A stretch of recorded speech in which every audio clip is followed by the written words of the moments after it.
2026 அன்று அதிக மக்கள் இங்கு வந்து இந்த அறையை மட்டும் நீங்கள், இந்த ஹாலை மட்டும் நீங்கள் நிரப்பவில்லை, இதேபோல் அமைச்சர் இதேபோல் மக்கள் வெளியே நின்று கொண்டிருக்கின்றார்கள் என்று அவர் சொல்லியிருந்தார். ஆகவே இதனை சிறப்பாக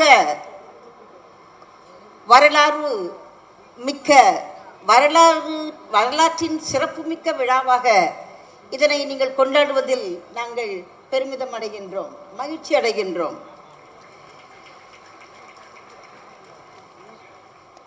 பேரன்பு மிக்க மதிப்பிற்குரிய சமூக நீதி சமூகங்களின் காவலனாகிய தலைவர், எழுச்சி தலைவர் ஒரு நம்பிக்கை நட்சத்திரம். அவர்கள் கொடியிலே ஒரு நட்சத்திரம் இருக்கின்றது. எஸ், அந்த நட்சத்திரம் முதலிலே ஒன்றை கண்டுபிடிக்க வேண்டும். அதனை சுற்றி எத்தனை நட்சத்திரங்கள் இருப்பது என்பது கண்டுபிடிப்பது விஞ்ஞானிகளுடைய ஆராய்ச்சி. ஆகவே அவர் ஒரு நம்பிக்கை நட்சத்திரம்.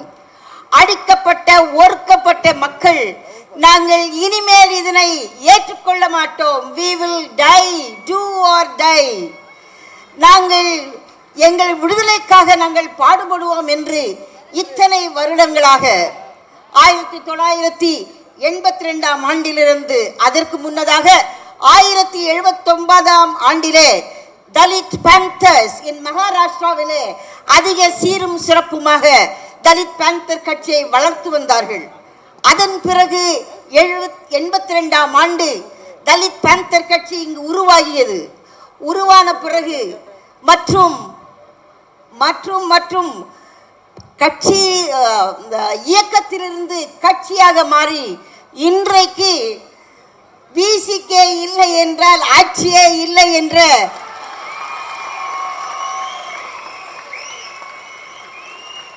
ஒரு நிலைப்பாடு இப்பொழுது இருந்தது. நீங்கள் மட்டுமல்ல, தமிழக மக்கள் மட்டுமல்ல, கர்நாடக மாநிலம், கேரள மாநிலம், அடுத்து ஆந்திர பிரதேசம், தெலுங்கு பிரதேசம், இவைகளெல்லாம் என்ன நடக்க போகிறதோ எத்தனையோ ஆண்டுகளாக ஒரே கட்சி, திராவிட கட்சி ஆண்டு கொண்டிருந்தது. இது மாறிவிட்டது, இப்போது என்ன நடக்க போதோ என்று உலகமே காத்து கொண்டிருந்தார்கள். அந்த நேரத்திலே 2 சீட்டுகள் எத்தனை மாற்றத்தை கொண்டு வர முடியும் என்பது அரசியலில் இருப்பவர்களுக்குத்தான் தெரியும். ஒரு சீட் வச்சுன்னு 2 சீட்டை வச்சுக்கின்னு பார்த்தீங்களா, தலித்த மக்களினுடைய உரிமை எவ்வளவு முக்கியமானது என்று விசிகே கட்சி நிறைவேற்றி விட்டது என்றே நான் சொல்வேன்.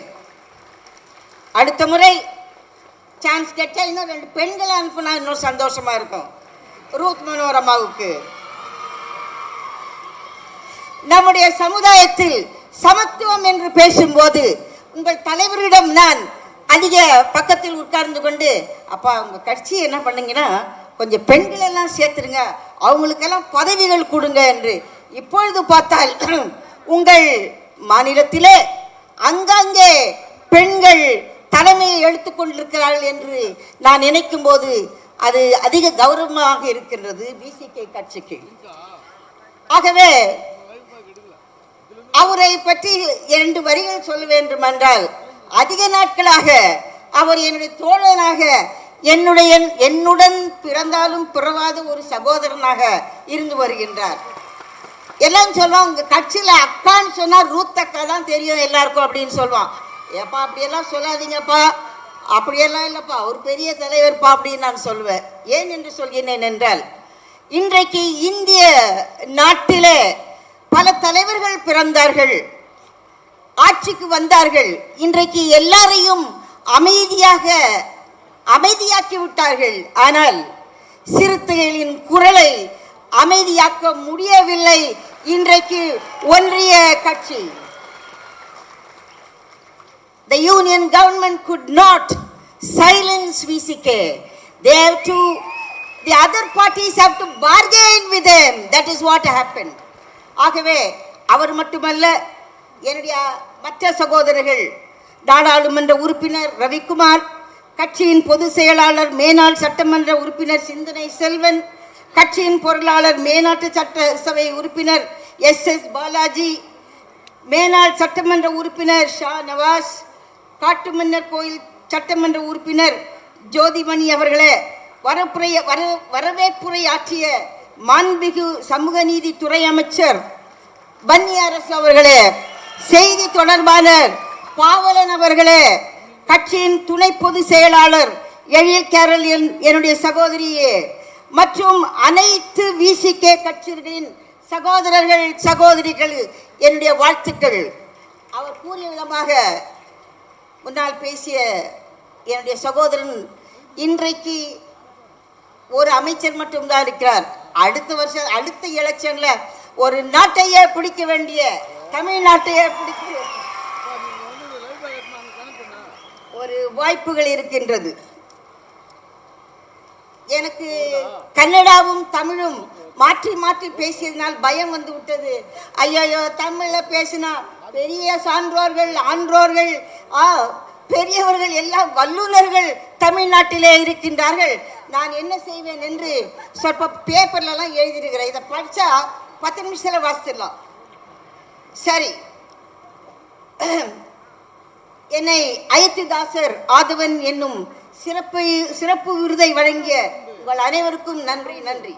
விடுதலை சிறுத்தைகள் கட்சியின் பிரதான கொள்கைகளான ஜாதி ஒழிப்பு, அனிலியேஷன் ஆஃப் காஸ்ட், சமூக நீதி, சோசியல் ஜஸ்டிஸ், சமத்துவம், ஈக்குவாலிட்டி மற்றும் தமிழ் தேசியம், தமிழ் நேஷனலிசம், இவைகளை பல ஆண்டுகளாக ஒடுக்கப்பட்ட மக்களின் போராட்டம், தமிழ் தேசிய உணர்வு மற்றும் சமூக சமத்துவம் ஆகியவற்றை முதன்மையாக கொண்டு இயங்கி வருவதை எங்களுடைய தலித் பெண்கள் கூட்டமைப்பு வாழ்க வாழ்க என்று அப்போதே வாழ்த்திவிட்டது. National federation of Dalit women மற்றும் பல இயக்கங்களிலிருந்து என்னுடைய மக்கள் வந்திருக்கின்றார்கள். அவங்க உண்மையா என்ன பாராட்ட மாத்திரம் இல்ல, விசிகே தலைவரை பார்க்க வந்திருக்கின்றார்கள். அவரை மட்டும் வாழ்த்தவில்லை, தமிழ்நாட்டில் இருக்கிற எல்லா புலிகளையும் நாங்கள் வாழ்த்துகிறோம். ஆண் புலிகளாக மட்டுமல்ல, பெண் புலிகளாக கூட நாங்கள் இருக்கின்றோம் என்பதை அறிவிக்கின்றோம். நமது சமுதாயம் எழிலோடும் அழகாகவும் வாழவும் ஏற்றமோடு வாழவும் நமது முன்னோடிகள் அயராது உழைத்து வந்தனர். பழங்குடி மக்கள் தலைவர்களான பண்டிதர் அயோத்திதாசரும் பாபா சாஹேப் அம்பேத்கரும் இன்றைய சிறப்பு மிக்க மக்களுக்கு உழைத்த பெருமக்களாக விளங்கியுள்ளார்கள் என்பது மகத்தானது. சமுதாய முன்னேற்றத்திற்கான நூற்றுக்கணக்கான கூட்டங்களையும் மாநாடுகளையும் கூட்டி சமுதாயம் விழிப்படைய செய்தனர் நம்முடைய சான்றோர்கள். தமிழகத்து முதல் பகுத்தறிவு பெரியார் பண்டிதர் அயோத்திதாசர் 1845 முதல் 1914 வரை அவர் வாழ்ந்தார். அவர்களும் இந்திய நாட்டு மிகப்பெரிய அறிவு சிலர். He is one of the finest intellectuals of our society. பின்னர் டாக்டர் அம்பேத்கர் 46 வருஷங்களுக்கு பின்னாக தான் அவர் பிறந்தார். அதற்கு முன்னாக பிறந்தவர் அயோத்திதாசர். கேட்கலையோ? அவர்களும் காலத்தால் மாறுபட்டவர்கள். We got to be different. ஒரே மாதிரி ஸ்டீரியோடைப், அதே ஸ்டைல்ல பேசுறது, அதெல்லாம் டாக்டர் பாபா சாஹேப் அம்பேத்கர் அயோத்திதாசர் செய்யவே இல்லை. They talked the truth to the powers என்று ஆங்கிலத்திலே சொல்கின்றார்கள். சிந்தனையால் அவர்கள் இருவரும் ஒன்றுபட்டவர்கள். சமுதாய துறைகளிலே அவர்கள் கண்ட அறிவு சிந்தனை ஒரே கண்ணோட்டத்தில் அமைந்தது அனைவரையும் வியப்படைய செய்கின்றது. 45 வயதுக்கு முன்னாலே வருடங்களுக்கு முன்னாலே பிறந்த அயோத்திதாசர் மற்றும் அவர் காலத்தில் இருந்த சான்றோர்கள் வியப்பளிக்கும் அளவில் உண்மையை பேசினர். அவர்களது எண்ணங்களும் செயல்களும் உண்மையாகவே அவர்களை மாமனிதர்களாக காட்டிற்று. இவ்விரு பெரியார்களோ வெறுப்பாலோ இதை அறிந்து கொள்ளுங்கள். ரொம்ப நாள் கஷ்டப்பட்டோம், ரொம்ப நாள் ஒடுக்கப்பட்டோம், ரொம்ப நாள் நசுக்கப்பட்டோம். அதனால இவங்களை திருப்பி அடிடா, இவங்களை கொலை செய்டா, இவங்க மேல வார் அகேன்ஸ்ட் பண்ணடான்னு யாரும் யோசிக்கவில்லை. தங்கள் கொள்கையை இவ்விதமாக வெறுப்பாலோ பகையாலோ அவர்கள் வகுக்கவில்லை. நீதிக்காக மனிதாபிமானத்தின் மனித உரிமைகளின் அடிப்படையில் தங்கள் கொள்கைகளை வகுத்தார்கள். இவைகளை அன்பு உள்ளங்கள் தொண்டர்களும் அறிவு திறமை உடையவர்களும் மட்டுமே இப்பெரியோர்களின் கொள்கைகளை உவந்து ஏற்பார்கள். இது எங்கே இருந்து நான் படித்தேன் என்றால், தமிழன் பத்திரிகையை அயோத்திதாசர் அவர்கள், அவரும் டாக்டர் பண்டிதர் அயோத்திதாசர் 1909 ஆண்டு 3ஆம் தேதி 3ஆம் மாதத்திலே அவர் சொல்கின்றார்கள், எவனுக்கு பகுத்தறிவு இருக்கோ, எவனுக்கு மூளை இருக்கோ, ஏன் தலித் மக்கள் இன்றைக்கு போராடுகின்றார்கள், எவைகளுக்காக போராடுகின்றார்கள் என்பதை ரொம்ப கிளீனா அவர் சொல்லியிருக்காங்க. அவர் struggle is not for just for power, just for status, but to regain humanity என்று டாக்டர் B.R. அம்பேத்கர் எழுதியுள்ளார். எந்த மதமானாலும் நெறியானாலும் கொள்கை கோட்பாடுகளாலும் அவை மக்கள் வாழ்க்கும் வளர்ச்சிக்கும் உதவியாக அமைய வேண்டும். உதவியாக இருக்கான்னு பார்க்கணும் இல்லைங்களா? வெறும் அலங்கார பேச்சுக்கள், டெக்கரேட்டட் ஸ்பீச் தமிழ்நாட்டில் பேசுறீங்களா பயம்தான் எனக்கு. அப்படி இதுக்கு ஒரு மூக்கு வச்சு, அதுக்கு ஒரு காது வச்சு, அது ஒரு குப்புக்கு வச்சு 1 minute மேடம் உதவியாக அமைய வேண்டும். வெறும் அலங்கார அழகாக பேச்சுக்களால், நடத்தைகளாலும், நல்ல வேடங்களாலும், போலி வாக்குகளாலும் மக்களை மயங்க வைப்பது நீதிக்கு புறம்பானதாகும் என்ற பண்டிதரும் பாபா சாஹேப் அம்பேத்கரும் 80 ஆண்டுகளுக்கு முன்பாகவே கூறிவிட்டார்கள். அதை இந்த நாளிலே நான் உங்களுக்கு ஞாபகப்படுத்த விரும்புகிறேன். தயவு செய்து எல்லாரும் சான்றோர்களின் புத்தகத்தை வாசியுங்கள். எல்லாமே ChatGPT-ல வருதுன்னு நினைச்சுக்காதீங்க. அதை விட முக்கியமானது புத்தகங்கள் எழுதப்பட்டிருக்கிறது. இதையெல்லாம் நான் அயோத்திதாசர் என்று சொல்லிவிட்டதுமே எப்பா எங்கெங்க என்னென்ன விளக்குகள் கொடுத்திருக்கிறார்கள் என்று நான் படிக்க ஆரம்பித்தேன். 19, 20ஆம் நூற்றாண்டுகளில் அதிகாரத்தால் அடக்கி ஒடுக்கப்பட்ட எளிய மக்களின் சுயமரியாதை, விடுதலை, முன்னேற்றம் ஆகியவற்றில் கவனம் செலுத்தி அவர்களின் வாழ்வு உயர பாடுபட்டவர் பண்டிதர். இவர் நவீன சமூக உருவாக்கத்தின் தொடக்கமாக விளங்கினார் என்றார் மிக இல்லை. பண்டிதர் அதிகாரத்தை எதிர்த்து, இது ரொம்ப முக்கியமானது, தலித்துடைய சமுதாயத்தில் நீங்கள் எல்லாருமே அமைதலா எல்லாவற்றையும் ஒப்புக்கொண்டு எல்லாம், அதாவது என்ன பாலிடிக்ஸ்ன்னு சொல்றதுனா எதுக்கும் தலையாட்டிக்கிட்டு எல்லாத்துக்குமே ஒப்புக்கொண்டு ஓட்டு போடுவதல்ல, அதிகாரத்தை எதிர்த்து கேள்வி கேட்கும் ஆற்றலை மக்களிடம் வளர்க்க யார் சொல்லிக் கொடுத்தது? அயோத்திதாசர். அநீதிகளை பிறகே பல்வேறு அநீதிகளை எதிர்த்து கேள்வி கேட்கும் துணிச்சல் உருவானது. ஒரே ஒரு சிரிப்பான விஷயத்தை உங்களுக்கு சொல்றேன்.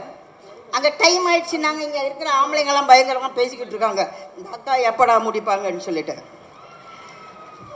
அதாவது நமக்கு சுயராஜ்யம் வேண்டும், சுயராஜ்யம் வேண்டும் என்று பேசியவர்கள், அவர்களை பற்றி அயோத்திதாசர் ஒரு குறிப்பு எழுதுகிறார். சொந்த நாட்டு மக்களுக்கு குடிக்க நல்ல தண்ணீர் கொடுக்காமல், வாழ்வதற்கு வழிவிடாமல், சுடுகாடு செல்வத்திற்கு வழி கொடாமை, இப்படிப்பட்ட ஆட்கள் உங்களுக்கு சுயராஜ்யம் கிடைத்தால் நீங்க சும்மா இருப்பீங்களா? எங்க தலைமையில தான் நீங்க நடப்பீங்க அப்படின்னு அயோத்திதாசர் சொல்லியிருக்கின்றார். புரியுதா? எல்லாருக்கும் புரிகின்றதா இல்லையா? ஆமா. நீ இதையே கொடுக்க மாட்ட, சுயராஜ்யம் வந்தா எங்களுக்கு நீ பங்கு கொடுப்பியா ஆட்சியில்? அவர்கள் கேட்ட கேள்விகள் அளித்தும் ஆழமானவை. இந்த ஆழமான கருத்துக்களை கூறிய அவர் மீது இன்றைக்கு ஒரு விருதை விசிகே அளிக்கிறது என்றால் அது பெருமை தக்கது, பெருமை மிக்கது. அவர் கேட்ட கேள்விகள் அனைத்தும் ஆழமானவை. Very deep questions is asked. அதே நேரத்தில் வலிமையானதும் கூட. இன்றும் இந்த கேள்விகளை இந்திய சமுதாயத்தில் என்னை போன்ற போராளிகள் என்னை போன்ற ஆட்கள் நாங்கள் கேட்டுக்கொண்டே இருக்கின்றோம். சில நேரங்களில் நாங்கள் கட்சிகளில் இருக்கின்றோம், சில நேரங்களில் கட்சிகளை விட்டு வெளியே வந்து விடுகின்றோம். ஆனாலும் கூட இந்த கேள்வி கேட்பதை நாங்கள் விடவில்லை.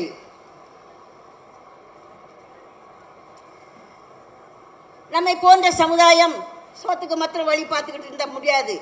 அதிகாரத்தில் கூட நமக்கு பங்கு வேண்டும். இன்னொன்று ரொம்ப அழகாக சொல்லுகின்றார். அரசியல் கட்சிகளில் ஒரு விமர்சன கட்டுரைகளில் அவர் நிறைய விமர்சன கட்டுரை எழுதியிருக்கார். சாமிக்கு கொடுக்கும் லஞ்சமே, கொஞ்சம் கவனிங்க எல்லாரும், எந்த சாமியும் கூப்பிட்டாலும் சாமிக்கு கொடுக்கும் லஞ்சமே எல்லா லஞ்சத்திற்கும் முன்னோடியானது என்று பண்டிதர் குறிப்பிடுவது எவ்வளவு உண்மையானது. How true it is that you will pay corruption money to gods and goddesses. ஆகவே இந்த கடவுளிடம் இருந்து அன்பு, கருணை, உண்மை, நேர்மை போன்றவற்றை விரித்து நாம் பரப்ப வேண்டும். ஆனால் இந்திய சூழலை பொறுத்தவரை ஜாதி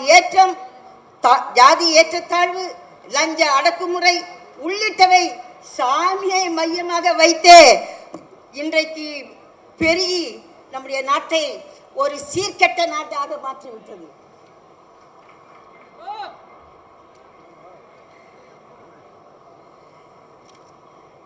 அவர் என்னதான் பொம்பளைங்களை பற்றி சொன்னார், அது ரொம்ப முக்கியமானது இல்லை சார். அயோத்திதாசர், இதனோடு முடித்து வருகிறேன், பேப்பரை கொடுக்க வேண்டாம்.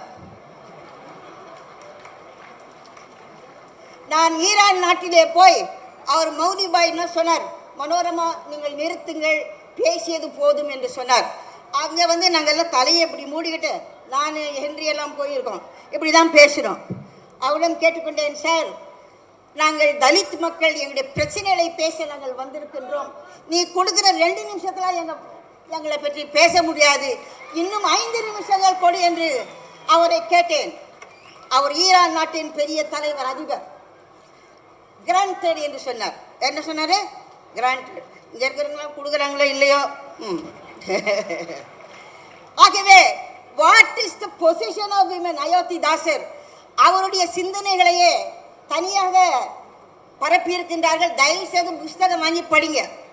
இந்த சினிமாவை பார்த்து பார்த்து எல்லா பிள்ளையும் பாரு சினிமா பாட்டை தான் பாடுதே தவிர இயக்க பாடல்களை பாடுகிறது இல்லை. கான்ஸ்டிடியூஷன் தெரியல. கான்ஸ்டிடியூஷன்னா என்னன்னு கேட்குறாங்க. போலீஸ்காரனுக்கே தெரியல பாவம். இங்கிலீஷ் அந்த வார்த்தை அவர்களுக்கு தெரியவில்லை. கான்ஸ்டிடியூஷன் என்ற வார்த்தை அவர்களுக்கு இங்கிலீஷில் புரியவில்லை. இந்த சட்டம் என்று நாங்கள் பேசும்போது பல வழக்கறிஞர்களுக்கு தெரிவதில்லை. இது எப்போ வந்ததுமா? என்ன புதுசாக சொல்றிய? இருக்கு பார், இந்த சரத்தை சரியா பார். எஸ்டி கமிஷன் இருக்குல்லையா, அந்த நீ பாரு, அதை படிமா. ஏன்னா இந்த ஏழை ஜனங்கள் ஏன் கோர்ட்டுக்கு போக மாட்டுறாங்கன்னா, அவங்க சண்டை போடுறாங்க, சண்டை போட்டு அவங்க கேஸுங்க பதிவு செஞ்சுருக்காங்க, பதிவு போய் செய்து அங்கே கோர்ட்டுக்கு போக முடியாமல் இருக்கின்றார்கள். அவர்களுக்கு நீ வண்டி சார்ஜ் கொடுக்கணும், சாப்பாடு கொடுக்கணும், ஒரு நாள் சாப்பாடு, வேலை எழுந்தால் வேலை, இதெல்லாம் எங்கே இருக்குதுன்னு கேட்குறாங்க ஒரு வழக்கறிஞர், எங்கே இருக்குதுன்னு கேட்குறான் போலீஸ்காரன். இப்படிப்பட்ட மக்கள் இருக்கிற நாட்டிலே நாம் வாழ்ந்து கொண்டிருக்கின்றோம். ஆகவே அயோத்திதாசர் ஒரு இந்துவாக இல்லை, அவர் ஒரு புத்திஸ்ட். அவர் என்ன சொல்கிறார்? இகாலிட்டேரியன் பிரின்சிபிள், சமத்துவத்தினுடைய சிந்தனையை நாம் வளர்க்க வேண்டும். ஒரு அட்வான்ஸ்மெண்ட் ஆஃப் சொசைட்டி, ஒரு சமுதாயம் வளர்ந்திருக்கின்றது சொன்னால் பெண்கள் வளர்ந்திருக்கின்றார்களா என்று சொல்ல வேண்டும் என்று 46 வருஷங்களுக்கு முன்னே பாபா சாஹேப் பிறப்பதற்கு முன்னே சொல்லிவிட்டார். ஆகவே அவர் சொல்வது பெண்களுக்கு உரிமைகள் முக்கியம். We should respect the rights, respect them, freedom. It is what women has to enjoy. பெண்களை எதை அனுபவிக்க வேணும்? நல்லா புடவை கட்டிக்கணும், பட்டு புடவை கட்டிக்கணும், நகை போட்டுக்கணும், அத்தை போட்டுக்கணும். பெரியார் போதைப்பார். சின்ன பிள்ளையாக இருக்கும்போது பெரியாருடைய உரைகளை நான் கேட்டிருக்கின்றேன். அவர் சொல்வார், நகை இதை போட்டுக்கின்னு போகாத, படிப்பு ரொம்ப முக்கியம். ஆகவே இன்றைக்கு பெண்கள் ஆங்காங்கே அவருடைய உரிமைகளுக்காக போராடி கொண்டிருக்கிறார்கள். Rights, respect and freedom. ஆகவே இந்த பண்டிதர் பேசிய உரைகளை மதித்து அவருடைய சிந்தனைகளை உங்கள் வாழ்க்கையிலும் உடைய சமுதாய பணிகளிலும் நீங்கள் தொடருவீர்கள் என்று நம்பி எனக்கு விருது அளித்த விசிகே தலைவர் மற்றும் அனைத்து தோழர்களுக்கும் நான் என்னுடைய வணக்கத்தை தெரிவித்துக் கொள்கின்றேன்.